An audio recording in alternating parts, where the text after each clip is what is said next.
шабыт келіп тұрғанда айтып тастайтын әңгіме болып тұр. Кезінде мен ажырасқаннан кейін маған көбісі енді прям бәрі советчик болып кетеді ғой, бір шіркін жандар ашып айтама или былайынша айтама, түсінбедім. Короче, бәрі ақылшы болып кетеді енді. Білмеймін, кім қандай ниетпен, қандай оймен айтқанын. В общем, олар маған айтатын, типа, өзіңе ыңғайлы адам тауып ал, сені обеспечить ететін, жағдайын жасайтын, болды, тебе уже нечего терять, у тебя там кредиты, ипотека, у тебя двое детей, их надо содержать, деген сияқты. Сен дымың кетпейді, тебе все можно, деген сияқты. Все, уже бәрі жарасады саған, қалай жүрсең де, кімді қалай айналдырсаң да, өзің білесің, деген сияқты. Сен енді дұрыс емес нәрселер айтты да. Мен отырып ойлаймын да, қалай болады ол? Мен сонда адамды ұнатпасам да ақша үшін жүруім керек па? Это же неправильно деп ше. Думкаға түсіп кететінмін сөйтіп. Блин, бірақ қанша ұнатпай тұрсам да ақша үшін кездеспесем деп. Хотя ондай еркектер болды ше. Мысалы неше түрлі жігіттер болды. Маған саған ай сайын ақшамды беріп тұрайын, кездесіп тұрайық. Енді бәріне красивая кукла керек қой. Мысалы бойдағы жігіттер да, им нужен регулярный, нормальная половая жизнь керек та бәріне. И они хотят красивую куклу рядом. Айына там 4-5 рет кездесіп, сондай обеспечить тұрса, тиынын бірдемесін беріп тұрса, и стабильно солай тұрақты бір адаммен кездесіп тұрса да, оларға бір жағынан денсаулық жағынан пайдалы, и өзіне де приятный, әдемі қызбен жүреді ол. Типа жүрмейді енді, не болады ғой, нетеді ол. Сонымен, короче, үйленгенше ғой енді. А может, даже үйленгеннен кейін де кездесер. Кстати, бұл басқа тема, енді келесі видеода айтамын оны кейін. Үйленбей тұрып, любовницаларын дайындап қоятын жігіттерді де көргенмін мен. Ондай да предложение болған, кстати. Оны кейін айтып беремін.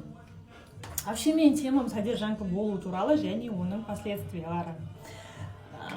Короче, мен кезінде Астанада тұрған кезде қасымда квартирада бірге с поселением тұрасың ғой, Астанада бір өзің бір квартираны алу ғой да.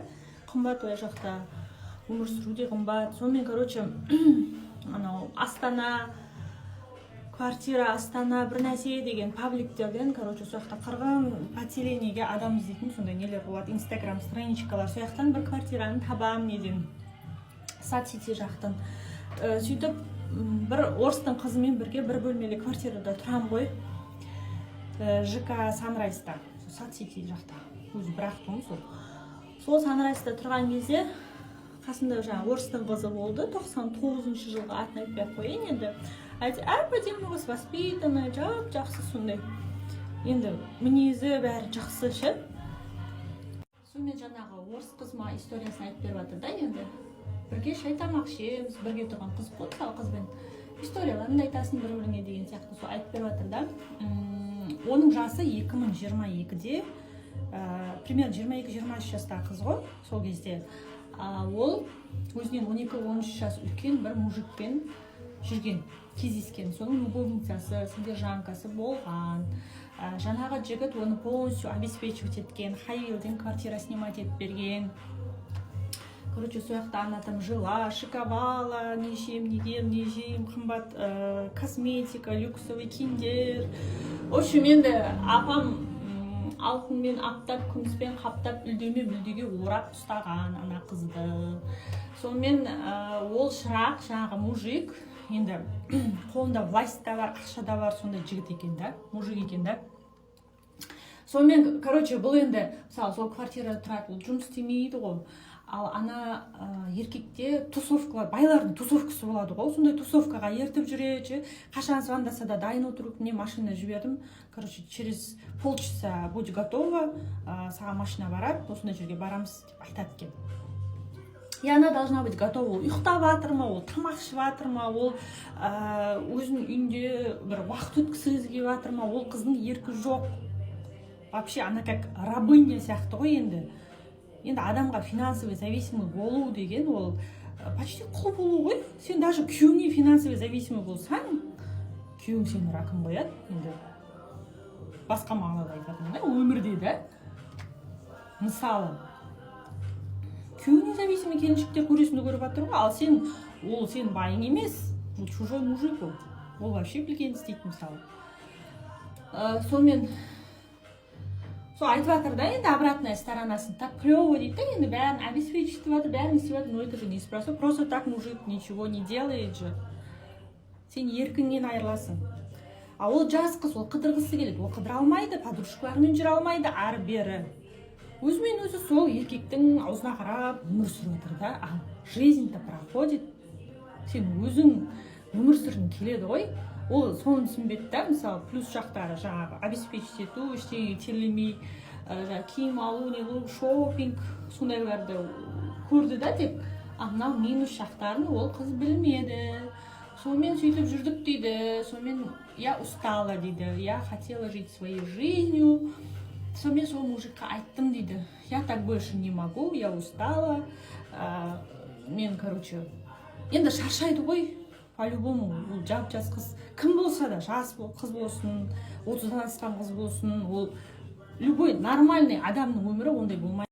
Сонымен қыз жігітке, жаңа мужикқа айтқан кезде, мен болды, шаршадым, тойдым мынандай өмірге, я не хочу так жить, я от тебя ухожу деген кезде, вот қызық сол кезде басталады ғой. Ана мужик, оны барлық жағына кислородын жауып тастайды. Прикинь, у нее ни работы, ни жилья. Астананың шет жақ жерінде тұрады, не Малиновка ма бір жерінде. Сонымен үй жоқ, күйі жоқ, жұмысы жоқ, кетем дейді ғой. Енді мен жұмыс іздесе по-любому табады ғой, бір жилье іздесе де табады деген сияқты. Но енді ана мужик естіген кезде, короче, ашуланады. Енді қыз оның уысынан шығып кетейін деп тұр ғой. А ему нравится же, удобно ғой.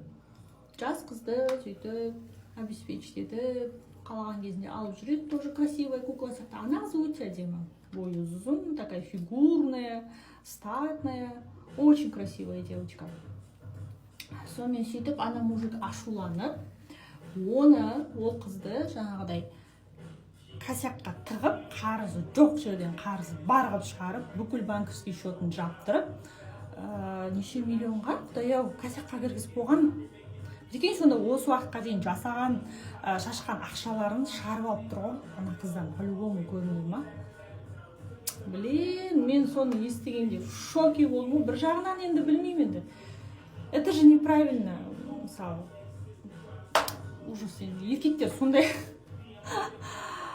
Ужас, еркектер сондай адамдар енді былайынша ақшасын шашты, не қылды, дұрыс, бірақ енді ана же не рабыня, дұрыс па? Өзінің еркі бар, өзінің несі бар, адам ғой ол да. В общем, сөйтіп кислородын жауып тастайды, косякқа тығып, сонымен каспи жоқ, дым жоқ, ешнәрсе пайдалана алмайды ана қыз. Үй жоқ, жұмыс жоқ, қалады. Бірақ енді жұмыс тауып, квартира тауып, тұрып, орналасып сөйтеді ғой енді по-любому. Но сондай нәрсе бар да. Ол еркек енді андай қолында власть бар адам болып тұр ғой. Сондай нәрсені істеп тұрса да, так что байлардан, ақшасы бар адамдардан, власти бар адамдардан қорқу керек, қыздар. Абайлап жүріңдер. Жағдайларын жасайын деп білмеймін енді. Өз басым мұндай нәрсе ешқашан істеп көрмеппін. Өз басым мұндайға қарсымын, потому что я очень свободолюбивый человек. Я конкретно понимала, что если бір адамға сен финансово зависимый болсаң, бітті, это конец уже. Сен еркің никогда болмайды. Так что, қыздар, ойланыңдар.